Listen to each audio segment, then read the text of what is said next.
दोस्तों, हमारे देश में लेबोरेटरी और डॉक्टरों के बीच का एक सेटिंग चलता है जिसे हम कमीशन या फिर कट कहते हैं। टीवी पर बहुत ही मशहूर कार्यक्रम चलता था पहले, सत्यमेव जयते। इस कार्यक्रम के दौरान आमिर खान ने ये सत्य को उजागर किया था। एक डॉक्टर जो लंदन से यहाँ पर शिफ्ट हुए थे, हालांकि वो इंडिया के ही डॉक्टर थे, लेकिन वो लंदन में जा कर के प्रैक्टिस करते थे। फिर उन्होंने सोचा कि क्यों ना ये प्रैक्टिस मैं इंडिया में करूं, क्योंकि इंडिया में बहुत कम डॉक्टर हैं। वो जो सर्जरी करते थे, ऐसी सर्जरी इंडिया में बहुत कम लोग करते थे। तो फिर उन्होंने तय किया, वो आ गए इंडिया में, और फिर उन्होंने अपने कुछ दोस्तों से जो भी डॉक्टर थे उनसे बातचीत की कि भाई मैं यहाँ पर अभी नया नया आया हूँ, तो मुझे पेशेंट ज़रा रेफ़र कीजिए जो मेरे लायक काम है, जो मैं करता हूँ। तो डॉक्टरों ने क्या कहा, ठीक है, हम पेशेंट को रेफ़र करेंगे आपके पास, लेकिन आपको हमें कमीशन देना पड़ेगा। बड़ा आश्चर्य हुआ उस डॉक्टर को कि ये कैसी बातें कर रहे हैं, हमारे साथ जो पढ़ते थे हमसे कमीशन मांग रहे हैं। 50%, 30 से 50% कमीशन बोला उन्होंने कि इतना कमीशन आप हमें दोगे तो ही हम आपको पेशेंट रेफर करेंगे। बड़ा दुख हुआ ये जानकर ये डॉक्टर अमूल पंडित को कि अरे ऐसा सिस्टम चलता है यहाँ पर। उन्होंने अपनी यहाँ की जो प्रैक्टिस है वो छोड़ के वापस चले गए वो लंदन में। तो देखिए दोस्तों, कैसी हालत है हमारे देश की।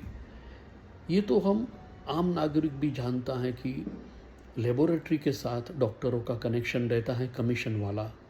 इसे कमीशन या फिर कट कहा जाता है। तो ये तो बहुत टाइम से चल रहा है, लेकिन आपको ये जानकर आश्चर्य होगा कि यहाँ पर भी एक डॉक्टर अगर दूसरे डॉक्टर के पास पेशेंट को भेजते हैं तो यही है, कट लेते हैं, कमीशन लेते हैं। जी हाँ, और इससे भी ज़्यादा एक और बात है कि जिस भी हॉस्पिटल में अगर कोई एम्प्लॉइज़ हैं वो डॉक्टर हैं, तो हॉस्पिटल भी उनको टारगेट देती है कि आपको इस पेशेंट को कम से कम 1, 1.5 या 2 लाख में डील करनी है। यानी कि अगर वो बीमार है या नहीं है इस समय कोई मतलब नहीं है। उसको डराओ, उसको ये रिपोर्ट कराओ, ये रिपोर्ट कराओ, बोलो तुम्हें ये है, तुम्हें ये हो गया है, ये करना पड़ेगा, और 2 से 3 लाख रुपए तक का बिल पेशेंट का करते हैं, क्योंकि इसमें भी कमीशन है, सेटिंग है। तो ये कड़वी है बात, लेकिन ये सच्ची है। हमारे देश में हर जगह पर आप लोगों को मालूम होगा शायद कि डॉक्टर्स अपने पूरे परिवार के साथ दिवाली के ऊपर घूमने जाते हैं। कहाँ पर? इंडिया में नहीं, आउट ऑफ इंडिया।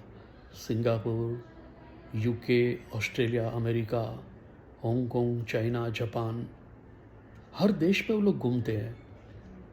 क्यों?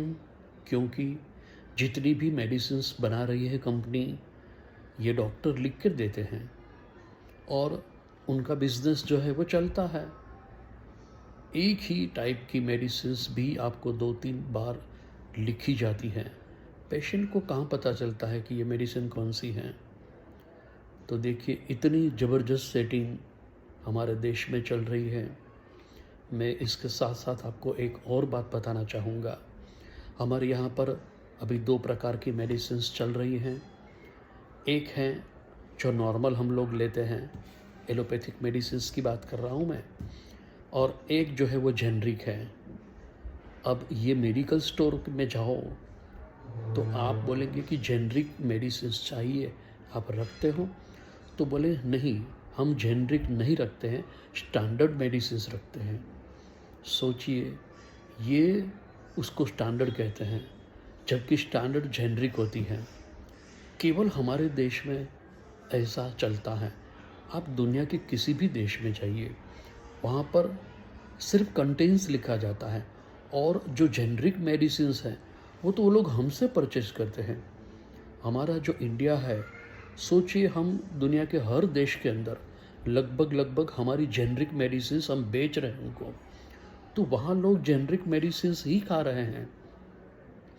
और हमारे जो डॉक्टर है वो क्या बताते हैं आपको, आपको स्टैंडर्ड मेडिसिन लिख के देंगे।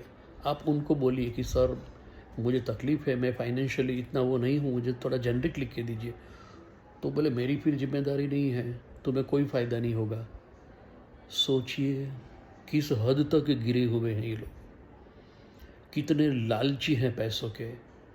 कहते हैं कि जेनरिक मेडिसिन्स का कोई इफ़ेक्ट नहीं है। अरे जेनरिक मेडिसिन्स तो पूरी दुनिया में चल रही है।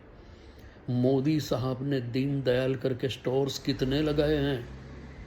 आज आप राजकोट में जाइए एम्स हॉस्पिटल में, वहाँ पर सारे के सारे जेनरिक मेडिकल स्टोर ही बने हुए हैं, और कोई मेडिसिन्स वहाँ पर अलाउड ही नहीं है। अगर ये मेडिसिन्स काम नहीं कर रही हैं तो मोदी साहब पूरे इंडिया में इतने स्टोर क्यों खुले हैं। लेकिन डॉक्टरों को तो कमीशन चाहिए, जेनरिक में इनको कमीशन नहीं मिल रहा है, तो ये तो केडिला की मेडिसिन लिख के देंगे आपको, सिप्ला की लिख के देंगे, और बोलेंगे ये तो स्टैंडर्ड मेडिसिन है, यही आपको इफ़ेक्ट करेगी, आपको यही लेनी पड़ेगी। कंपलसरी कुछ तो मेडिकल स्टोर डॉक्टर अपने खुद के हैं, नीचे मेडिकल स्टोर होता है, ऊपर उनका क्लिनिक होता है, वहीं से लेना है कंपलसरी, चाहे इंजेक्शन हो या कुछ भी हो।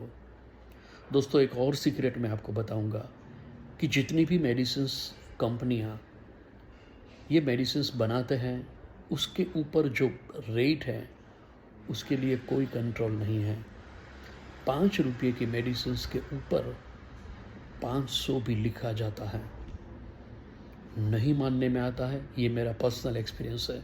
मैंने ऐसी फैक्ट्रियों की भी विज़िट की है और उन्होंने ये सत्य मुझे बताया था कि हम ये 20 रुपये की जो मेडिकल स्टोर वालों को देते हैं उस पर 200 प्रिंट लगा कर देते हैं।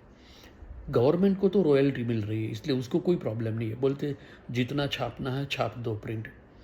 लेकिन सोचिए मेडिकल स्टोर में जब आप जाते हैं तो आप क्या उम्मीद करते हो, भाई मुझे 10% डिस्काउंट देना, तो वो तो बहुत आम है। अब कुछ लोग आपको 20% देने के लिए तैयार है, और ऑनलाइन अभी सिस्टम निकला वहाँ पर 30% तक देते। अरे देंगे ही, 20 रुपये की चीज़ वो 200 में बेच रहे हैं। जितना कमीशन देना चाहते हैं दे सकते हैं ना। ये एक हकीकत है, ये एक सत्य है। जी हाँ, आजकल पूरी दुनिया में देखिए मेडिकल और ये डॉक्टरों की प्रैक्टिस कितनी ज़्यादा चल रही है। जी हाँ, एक और सत्य मैं आपको बताने जा रहा हूँ।